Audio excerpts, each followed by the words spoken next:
Hey, I'm Michael New. And I'm Jesse Maddox.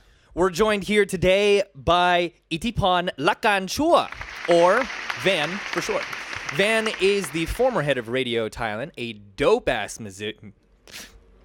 Wow, you're doing so I was doing so good. Van is the former head of Radio Thailand, a dope-ass musician, translator, and the voice of Paddlepop the Lion on Cartoon Network. Van, thanks for being on Passion Fruit. Woo! Van. Thanks for my fucking resume. Are you affiliated with Van Halen at all? Probably, actually. With the amount of people those guys have fucked. Well, I mean... Hi, I'm Michael New. I'm an actor, producer, writer, and I got a background in engineering. Hey, I'm Jesse Maddox. I'm an editor, musician, and owner of the best studio in Bangkok.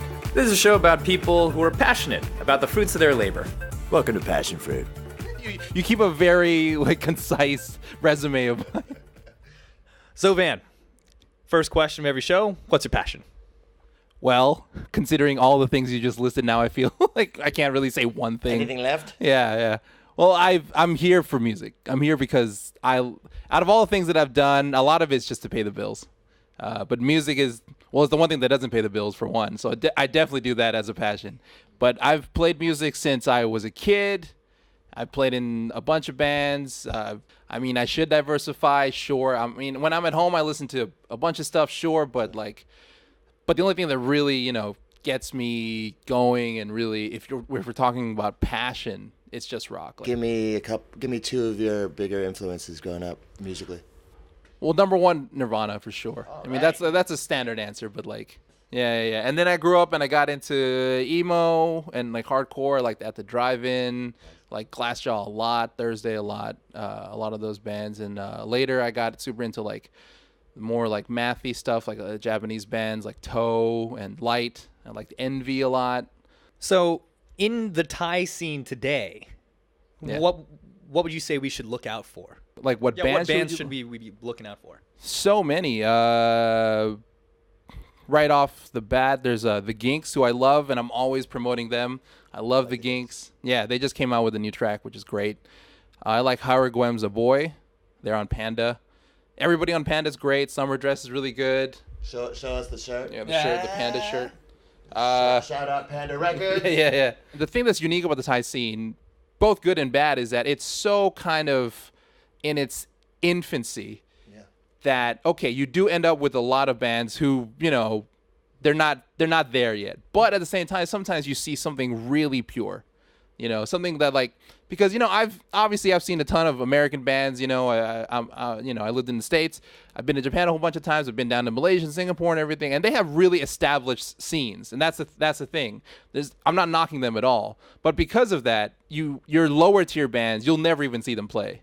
Because if you're of a certain skill level, you're like, well, I'm not even trying to play shows with these guys.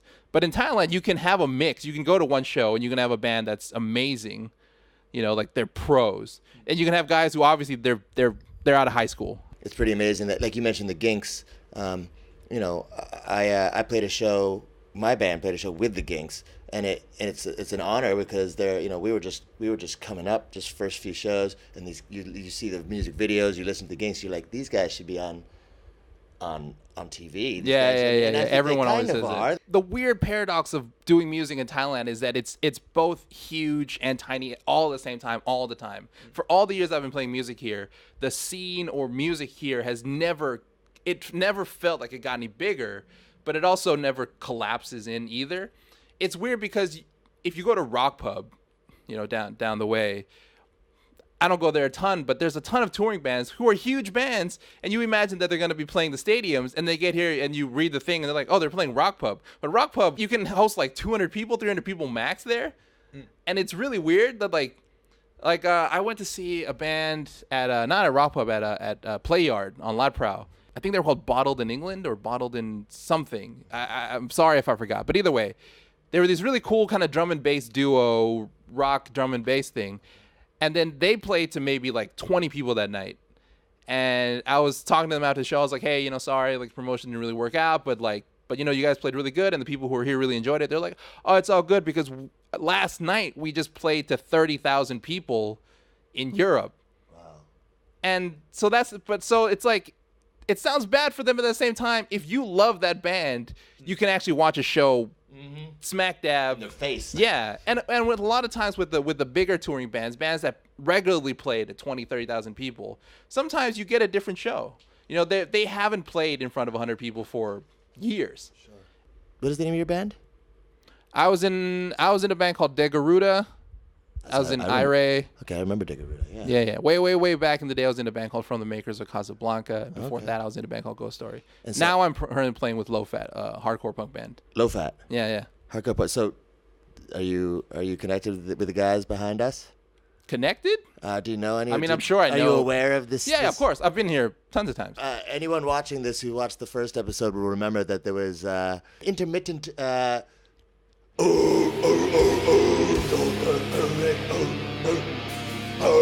That was this guy. Well, not specifically me. That's also how my brain works all the time.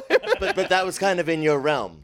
Yeah, of course. Yeah. It was actually, I mean, it's badass. There's like 150, 200 people out there, all just in black. There was some kids too. Yeah, also in black and face Well, paint. the kids are walking like throwing elbows and shit. It's pretty cool. That's where I grew up.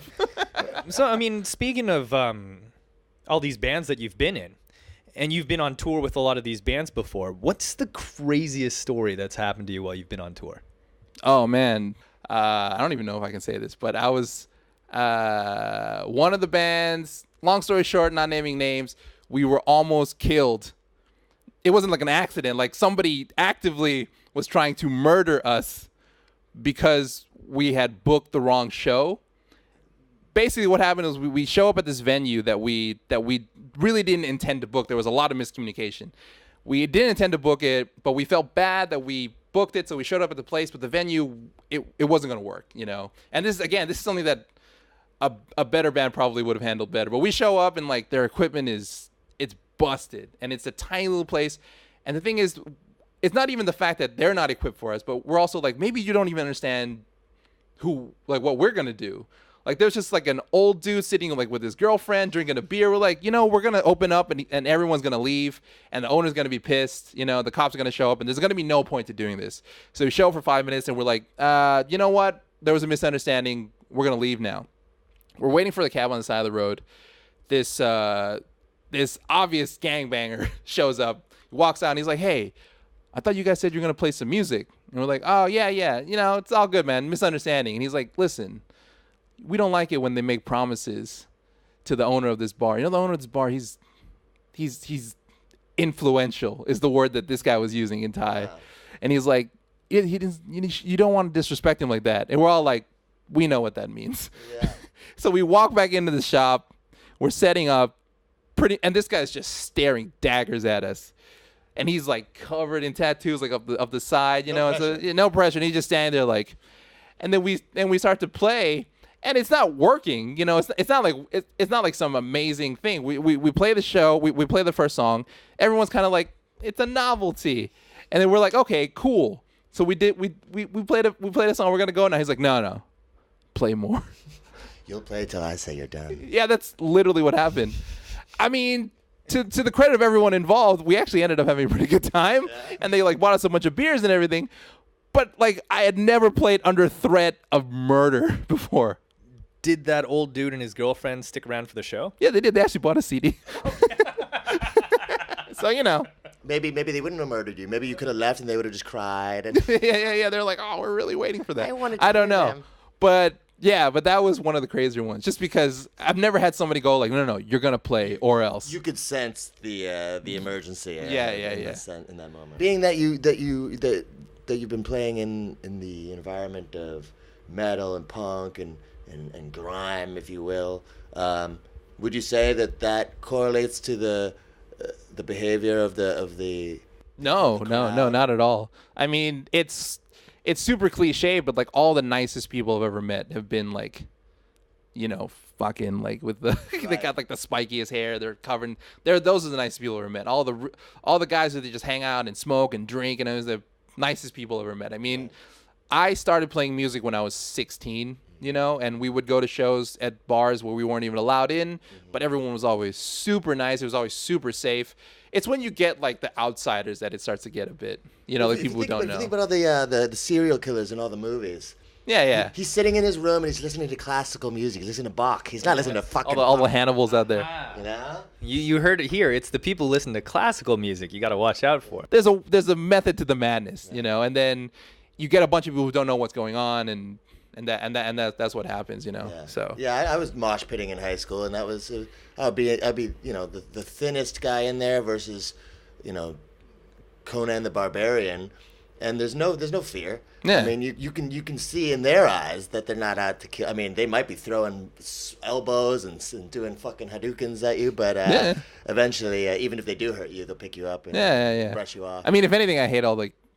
I started listening to like underground punk music right when they introduced the fucking Kung Fu Mosh. Oh yeah. And I hated it because I was like, and like reversely, they're like, oh, we hate the slam mosh kids, the guys who like run into each other. Right. But I've never gotten hurt running into somebody versus some kid in front of me just decides to just start throwing elbows, and he just smashes me in the face, and I'm like, what was the point of that? I hope it was worth it, cunt. Yeah.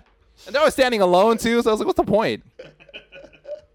I want to feel 600 pounds of fat loser just pressed up against my face. That's when you know you're part of a community. By the way, the name of my next album, 600 Pounds of Fat Loser. Yeah.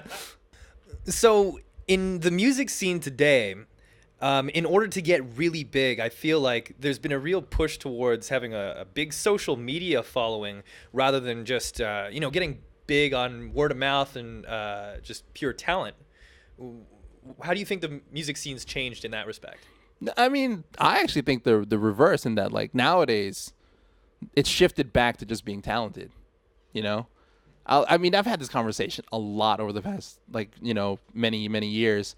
And I, just with, the same thing with the fucking Kung Fu Mosh, I came up just as Napster hit. Before I bought CDs, before I bought tapes, Napster was already a thing. By the time I knew that I wanted to listen to music, you could already download it. So I've been illegally downloading music since the beginning. But the thing is, Joking. It's okay. We can edit this part out. No, we'll leave it in. Yeah. What I'm gonna say, and what I keep saying is that me growing up in Thailand, specifically because I'm in Thailand, if I wasn't able to download music, I wouldn't know 90% of the shit that I know musically. I would have never heard Thursday or Glassjaw. They would have never made it. And Fugazi and shit, especially them, because by the time I was listening to music, they were done. And their CDs, what did they press, 1,000 CDs through the course of their whole career or something, for all I know. And how many thousands of records, those were never gonna make it here. And I think that's interesting because, I remember the days when downloading MP3s became possible, and I got Beastie Boys, License to Ill MP3s, and I got all these classics because it took you a goddamn 3 hours to get one MP3 to download in the very beginning. I don't know, but it was always donkey porn at the end. I was usually actively looking for donkey porn, so it's fine for me. But most people that were there not happy about that. But but it's interesting to say that because if I didn't break the law and download all those MP3s, then I just wouldn't have been able to enjoy all that music. And it's kind of like, is it worth, coming from the band's perspective, all those bands, is it worth millions of people not hearing the music? And specifically for me and for the music that I listen to, those bands aren't famous now. They were never going to be quote unquote big. So, I mean, if you're Katy Perry, then of course, there's a certain business model that you have to conform to, and that's great. I mean, I listened to Ed Sheeran and all those people too, and that works for them. And there's a certain amount of money that goes into making music like that you need to make back, and that makes perfect sense to me. But if you're asking about young bands that I listen to and that I feel are stylistically, close to me, that was never going to happen for them no matter what, even back in the day, Metallica's the biggest metal band in the world. Are they the most metal band in the world? They got metal in their name. They got metal right in the name. They've also got liquor. Yeah. So, I mean, are they the most metal band that existed at the time? Were they the best band that existed during their time and their scene? Debatably, who knows, I mean, so the fact that any bands, a lot of the bands I listened to ended up coming to Thailand and playing, and for me watching them, and the bands that are in Thailand end up touring. How much of that is owed to them just giving their shit away for free? You know, nowadays the model for independent bands is let people download your shit for free. Hopefully they'll come to your show and they'll buy your merch, they'll buy your t-shirts, they'll pay the door prices or whatever, and that's as much as you can hope for. And social media plays into that in that now you can go like, hey guys, I'm in a band, I make music, check it out. So, I'm curious. You were the head of Radio Thailand? Yeah, I was the I wore the shirt just for you. Yeah. Look at that. How I made this shirt. How did you? I like it. It's very Star Trek almost. How did you land that job as the head of radio? Well, I mean, I live in Thailand. I speak English and Thai, and when I was very young, people were like, "Oh, can you translate stuff?" And before I knew it, the singer of the lead guitarist in De Garuda Tapi, he used to be an editor at Radio Thailand, like way back in the day, and he wanted to quit. And the only way to quit, even till now, is you have to find your own replacement. He's like, can you do it? So I ended up there. I ended up working there, translating, editing, and yada yada. And just like years and years and years later, last man standing. Just like there's like people that came and went, and after a while, it's just seniority. I'm not way older than I was in and out like more than a decade. Oh, wow. Like right out of college, maybe like my second year out of college, I started working there, probably like 21. So like over a decade by now. So and then you finally bowed out. Yeah, I mean I still work there more or less. It's just like I have like a different position in that like I'm more of like a consultant or something. It's just that I don't like the hours anymore. I mean you're like valedictorian. Yeah. I got you. I'm just an asshole.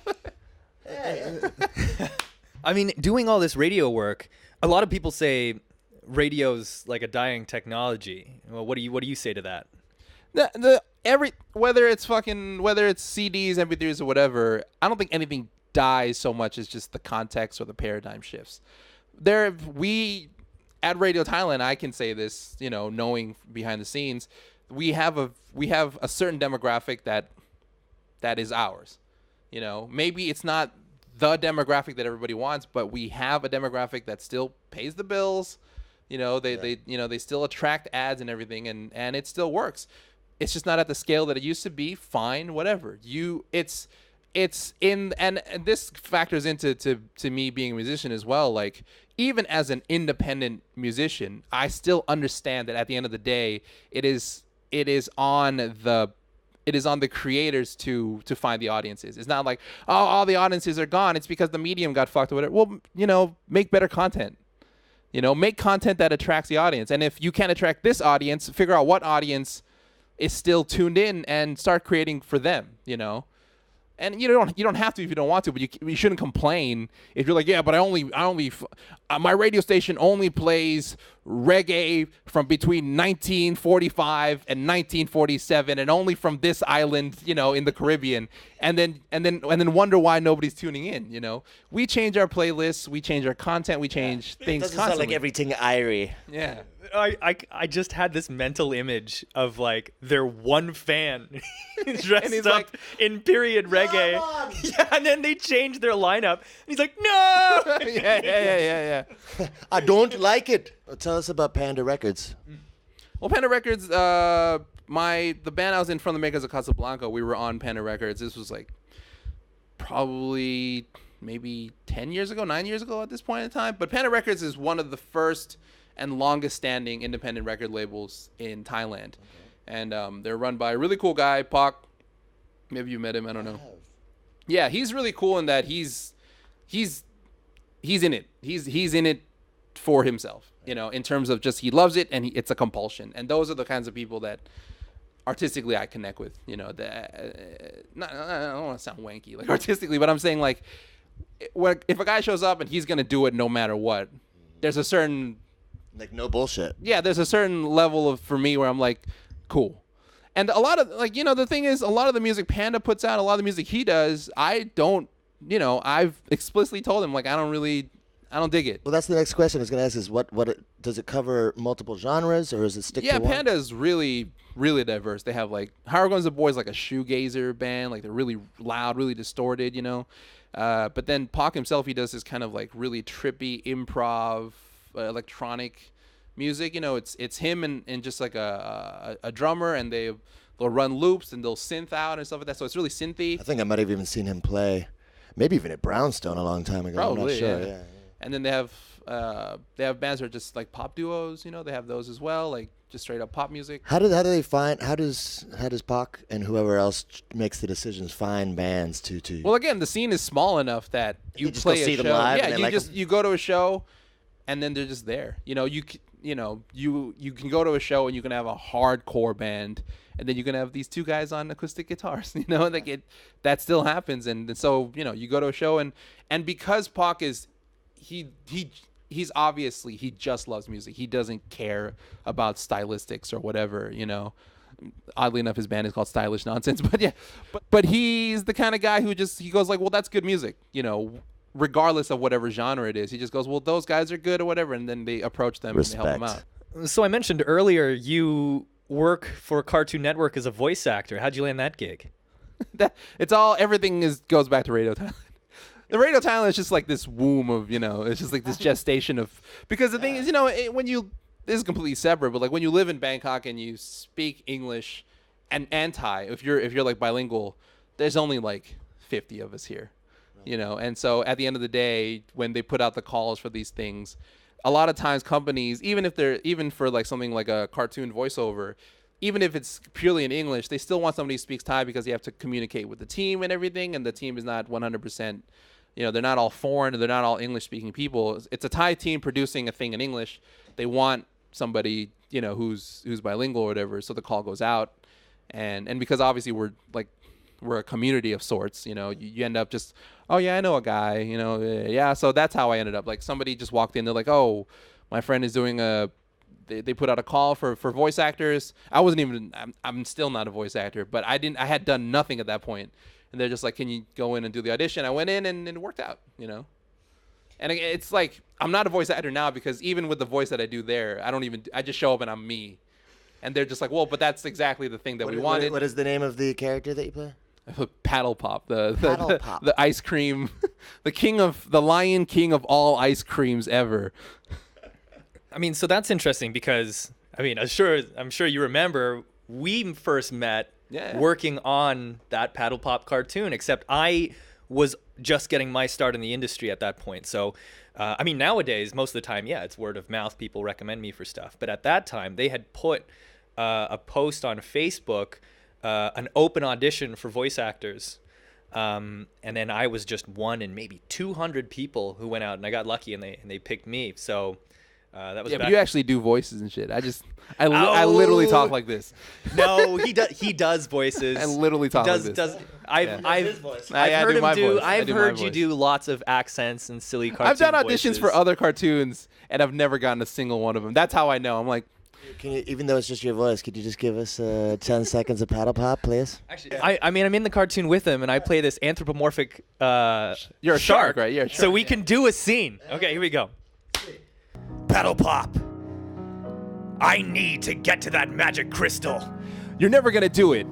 You're not gonna have the. I'm not a scriptwriter either. I'm not an. Yeah, that was great. You see why I don't get those? You see, this is why I'm a greater leader than Paddlepop. You see why I don't get those gigs? What would be a suggestion you would give to up-and-coming artists in Bangkok and Thailand? I'm going to reinforce what I said before, is that like, because the paradigms of music have changed so much, and for me, they've changed for the better. A lot of people don't think that, but whatever. For me, from my perspective, as a non-label musician, it's gotten better. So if anything, be the Ginks. Just fucking make good music, you know, just focus on your craft. Focus on making good music. The Ginks are a really good example because their rise, you know, is both ongoing and very gradual. And, you know, I think that at the end of the day, no matter what style of music you're doing, you just have to become undeniable, you know? And if you write a catchy fucking track. Did you hear that? No matter what style of music you're doing, folks, you just have to become undeniable. Remember that. Words of inspiration. Words to live by.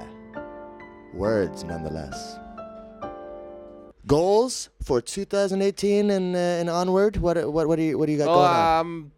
I'm playing with Low Fat this year for the foreseeable future. It's super hard. I'm having a hard time catching up. They're super fast and really technical. But like, I mean, after Degaruda and Ire stopped kind of suddenly for both of those bands, to be honest, like right now you're asking me at a weird time because I'm like, it's basically like coming out of like a really big relationship. But at the same time, you know, getting out of that like darker phase of like, oh shit, you know, I was in these bands I really love being in, and now I'm not. Now that I'm kind of like seeing the light at the end of the tunnel, I'm just like, well, you know, at the end of just like when I was talking about making music, just fucking make music as best as you can. If you enjoy music, just play music.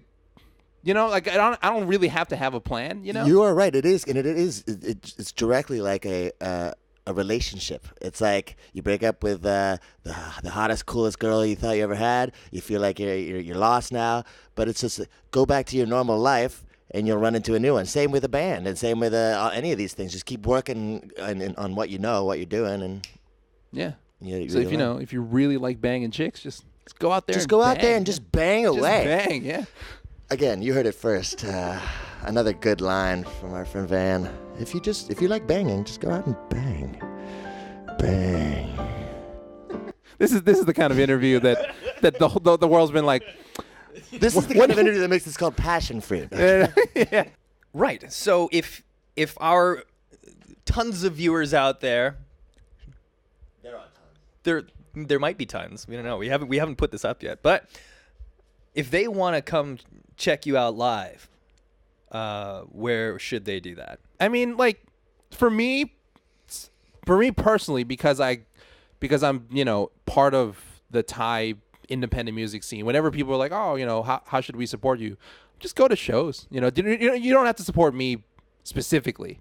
You know, you don't have to try to listen to my shit specifically. You can go to Panda Records, maybe find a band you like. You can find other bands that aren't on Panda Records or whatever. Like if you're in Bangkok and you're going to shows and you're paying the door charge or whatever, somehow I benefit from that. That's 100% true. It's support your local artists whether you're in Bangkok or not. And honestly, fork over the 200, the 300 baht, you know, God forbid the 400 baht, because you spend that much on a shitty meal, and yet you're talking shit about spending a little money on a show. Support your local artists for sure, no matter if it is Van or myself or your friends, because you're helping the whole scene. You're helping artists in general. I agree. Yeah. Yep. I love how I got some side glances there. I do musicals. I'm like on a totally different wavelength. I'm all about musicals too. If it's rock and show tunes. Ah, yeah. Yes. Everyone has AIDS. AIDS, AIDS, AIDS. AIDS, AIDS, AIDS. AIDS, AIDS, AIDS, AIDS, AIDS, AIDS, AIDS, AIDS, AIDS, AIDS, AIDS, AIDS, AIDS, AIDS. AIDS. Hey! So, on that note, thank you very much for coming out, Van. Thank really you, both of you. appreciate it. Thanks for having me. Yep. And thank you for tuning in to Passion Fruit.